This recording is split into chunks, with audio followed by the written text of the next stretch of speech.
বাড়িতে খাবার খাওয়ার পর গিফট দেওয়া কাকিমা। বিয়ে বাড়িতে তো চলেই আসলুম, আগে নতুন লোকে গিফটটা দেবো না ওইদিকে খাবার স্টলে গিয়ে খাবারগুলো খেয়ে আসবো? ওইদিকে তো সব স্টল লেগেই গেছে, যদি খাবারগুলো ফুরিয়ে যায়। না না, আগে যাই, ফুচকা পকোড়া ওগুলো সব খেয়ে আসি, তারপর গিফটই দেবো। যাই যাই। দাদা, আমাকে একটু বেশি করে ঝাল দিয়ে ফুচকা দেবেন তো। ভালো হয়েছে খেতে, আর একটু ঝাল দিন। থাক থাক, আর খাবো না। ওইদিকে তো পকোড়া আছে, যাই খেয়ে আসি।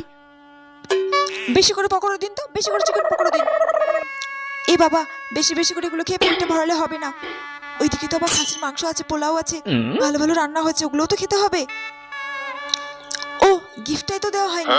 কি গো কাকিমা, কখন আসলে তুমি? এই তো এইমাত্র আসলাম। ও যাও। হ্যাঁ হ্যাঁ, গিফটটা দিয়ে দি। বাহ, নতুন বউ তো দেখতে বেশ সুন্দর হয়েছে। নাও গো নতুন বৌমা। কিমা, স্টলের খাবার তো ফুরিয়ে যাবে, খেয়ে আসো। হ্যাঁ যাই, খেয়ে নি আমি।